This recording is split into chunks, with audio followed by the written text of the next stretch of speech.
Good morning and welcome to day 10 of 21 Days of Spiritual Success. My name is Monica Reyes and I am a spiritual success coach, and I will be taking you through the next 11 days. Oh my God, can you believe it? Already 11 days left through small shifts of spiritual development to make really big change in your life. So I got a few questions actually. I was like, what is a spiritual success coach? Before we move into today's lesson. So a spiritual success coach, so I'm a spiritual success coach. I basically help individuals, I empower them to unlock their hidden potential. That could be a business idea, that could be a passion, that could be, maybe after a life event, you've lost yourself, a divorce, and you're like, who the hell am I? You have what I call an oh shit moment. And it's like, I've focused everything into this relationship. I focused everything into this career. And now I'm like, where do I want to be? What's my purpose? What is my calling? What am I supposed to do? Or maybe you're not feeling very fulfilled. So I help you unlock that. I help you uncover. I've always been an explorer. I was actually pre-med in college because I love science. And so I wanted to be an archaeologist. Like when, people ask you, what did you want to be when you grew up? That's what I wanted to be. And so I'm an explorer, I'm a discoverer, and that's what I do. I use that same mentality. I use a lot of my legal skills. Like I look at you kind of like a, case, and I kind of start to unravel and uncollapse everything, and I figure that out with you, of course. And the answer's already lying within you. You just have to figure it out. What's the next step? And if it's in a business, I help you launch that. All right, so that's what it is. That's what I do. I also wanted to quickly thank just everybody that's reached out. Oh my God, it's been so awesome. I've talked to people that I haven't talked to in years, and the feedback's been amazing. And thank you also for reaching out, because you might have needed something, or maybe you've gone through something, and I really appreciate, I acknowledge you for doing that. And that like I said, I'm here for you for the next 11 days. So if there's anything you need, please don't hesitate. I'm here. This is my service to the world. This is my mission, and it's of course, free. Like just, you reach out to me, and if there's anything I can do to help you or point you in the right direction, if you want to find Kundalini classes, you want more to know, you want books, just let me know, and I'll be so happy to send it your way. Okay, so yesterday we talked about the third chakra. We started our journey in there, which was, like I mentioned, personal power, courage, self-esteem, personal power, acceptance, self-acceptance, that kind of thing. And today we're going to continue our journey into this. I'm going to divide this into 2 days. So we're going to talk about the ego today. The ego starts in this area because it's all about personal power. And when you have ego, you have fear. You're motivated by fear. It's usually the ego is like a symptom. So just like a soldier goes into war and has its shield up, you've got your shield up, you've got your wall up, because it's a protective mechanism. I lived my life a lot, like the majority of my life that way. Although it's interesting, underneath it all, I had a really, really big heart, and I had a lot of compassion. And you would see, like, I was the person that was friends with all of the, the people that were left out of the cool groups. Although my best friend in high school was the head cheerleader, I was hanging out with, those that didn't have friends. And I was always kind of like the, defending the Davids, from the Goliaths, which is why I felt like being a lawyer was so aligned with me. Because I'm all about justice, and I'm all about that. So there's a gift with the ego. There absolutely is. So it's given me, the parts of my ego that I constantly have to work on are, like, I'm highly competitive. And so the gift of that is that I've always been the best at everything that I do. Whether it's been, good morning, whether it's been, sports, or, I was an incredible athlete, and I was highly competitive, but I want to be the best of, from everybody else, which is not, that's an external sort of thing. What I've been able to do is shift it in a way now that it's coming from personal power. So now I want to be my best, better than I was yesterday. So do you see the difference? It's like, I'm not because when you do it the other way, you're comparing yourself to others, and there are going to be people that are better than you, and that's the thing. Like, and then when, if you if you identify yourself with that, with always being the best, and that's what ego is about identifying ourselves from something external. So for me, it was that always, winning or always being the best. Some people identify themselves with beliefs, opinions. We've got a lot of that going on right now with everything happening politically, and so there's a lot of drama that happens, and there's a lot of separation. There is no unity, because it's like, I'm here, you're there. I believe this, you believe that. And then when somebody attacks somebody else's opinions, because you've identified yourself, I am Democrat, I am Republican, versus I have, Republican beliefs, or I have Democrat, you feel personally attacked. And this is what this is all about. It's separating yourself, creating space between you, your beliefs, your opinions, your status, your self-appearance. We're all going to get old one day, which is why there's this, and very, very prevalent in Miami of like trying to like maintain this youthful appearance, but it is what it is. We are going to age, and if we identify ourselves with anything other than the power within us, you will be disappointed, and so this is what this is all about. It's about like realizing that we are so powerful, and we have this incredible power within us, and we don't need anything else. And when we attach ourselves to everything around us, because money will go up and down. As an entrepreneur, you can feel me on this. Like, it's like this, like at the very beginning, it's like this, then it's like this, then it's like this, And so the more you attach yourself to these identities, the more you become devastated. But if you can instead be neutral and be centered, and know that you are you, and life is an ebb and flow, and it comes and goes, and money comes and goes, and everything comes and goes, and you don't attach yourself, you are strong. This is where power comes from.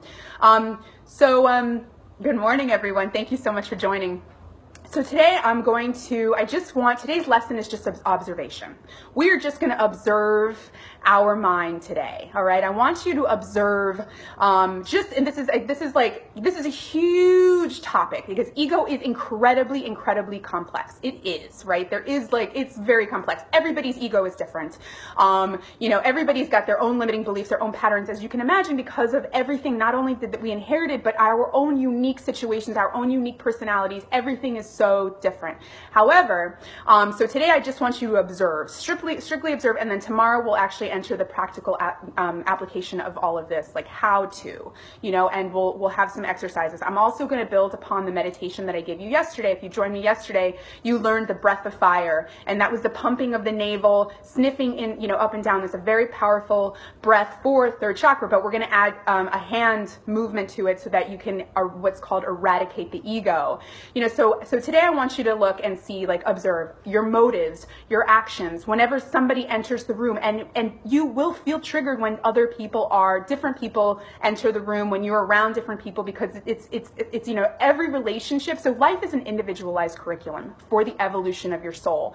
So and relationships, the purpose of relationships are to see, they can either be a miracle, there's a possibility that they could all be a miracle, but they can either be your crucifixion, or they can be your savior. And it's all about how you show up, so just an example.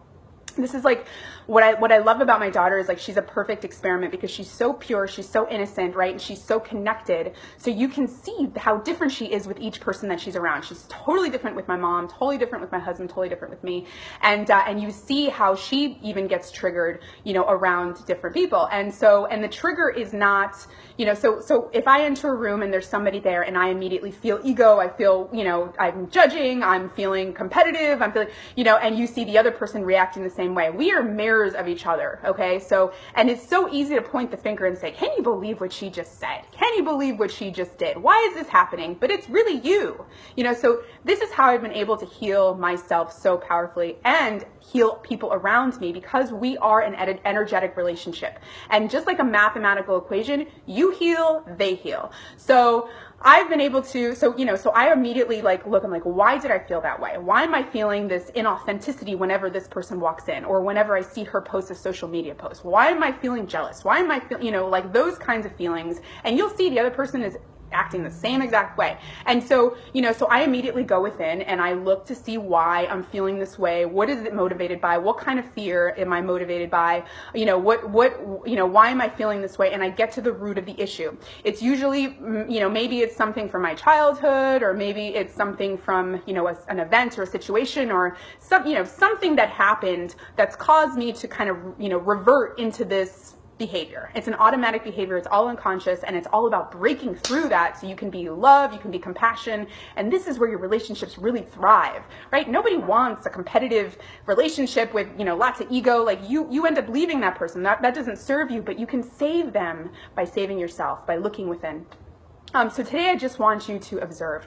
Are you having fearful thoughts? Are you having thoughts of judgment? Are you judging yourself? Are you judging others? What is going on in your head? What are the majority of thoughts that happen throughout the day? Are they negative? Are they positive? Just all observation today. That is it. Whenever you talk to certain people, are you feeling, are you feeling something pop up? Feeling it in your body even, like the body awareness. Whenever you have that thought, is it popping up somewhere? There's usually some sort of visceral reaction that'll happen at the same time.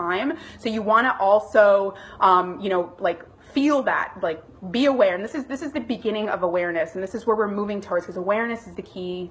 It's the key to fulfillment. It's the key to happiness. When you are aware, you can self-observe. You become this witness, and you can take a look at yourself and be like, why am I, what is going on here? And you can correct, so whenever if I feel something, because somebody might have done, a friend of mine or anybody might have, said something or been dishonest or, done something in some way that affected me in a certain way. First off, I immediately feel compassion. I'm like, all right, this person is they are coming from, they're doing the best that they can. This is the capacity they're coming from. And I immediately, and I'll explain more into this and how to do this tomorrow, but I immediately come at it with an open heart. And then I think about why am I feeling this way? And I logically correct myself. I shift myself out of it, and you can correct yourself. And I do this over and over and over and over and over again, where eventually it goes away. And then everything, the relationship is healed, everything's okay, and you're better. It's not just with this person, but these are all lessons pop up until you master them. So today's observation, I want to build upon the breath of fire that we learned yesterday. So this is called the Ego Eradicator. You've probably seen this, you might have seen this, you might not have. It's another very classic, powerful Kundalini Kriya meditation. And so we're going to continue to do that breath of fire. But we're going to add these hands. So we're going to put our fingertips on the pads of our hands, and we're going to point our thumbs up, and we're going to hold our arms up 60 degrees. So you can't really see, but this is the way that it looks, like this, right? And your spine straight, chin is tucked in, and you can either be grounded on the floor with your feet, on the ground of the floor, or you can have them cross-legged. Your arms are like this, and we're going to continue that breath, the breath of fire. So you're pumping in and out, and you're sniffing. So it looks like this.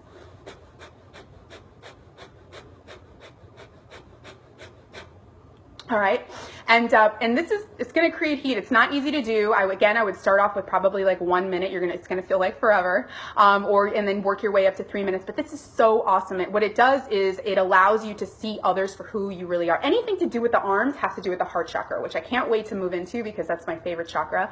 And so it's working your heart, but it's also working the third, right? The third chakra, which has to do with fear, with doubt, judgment, all of that ego stuff. So it's really beautiful. If I'm feeling fearful or doubtful, or some situation happens in my life, I'm about to get on stage, this is one of the things I do to kind of get over that and feel empowered. And just like Tony Robbins, he's got that the physiology. This is what I do. So you can bring that and integrate that into your life. And, and that's pretty much it. So I hope you guys enjoyed today's video. Again, if you have any questions at all, please reach out to me. I'm here for you for the next 11 days. Tomorrow, we're going to do the actual practical applications of how to kind of get rid of the ego, dissolve the ego in your own life. It takes a lot of work. So it's not, this is a very small session, but at least you'll get the gist of it. You'll be able to, figure out and you'll be able to, heal here and there. But, it takes it does take work, but it's a beautiful, beautiful journey, and you'll see the progress, and that's really where the reward is. You'll start to see people healing all over the place. It's really amazing. All right, so have a beautiful day, everybody. Let me know how it goes. I see so many people joining the video today. I'm so excited. And if this is something that touched you, please, please share it. Please give it a thumbs up. Please give it a hell yeah. And let me know how it goes. Did you observe something that you didn't know that was going on? Be vulnerable. This is and you don't have to post it. You can message me, but I'd really love to hear it. This is what I live for. So have a beautiful day, and I'll see you tomorrow at 10:30. Mwah.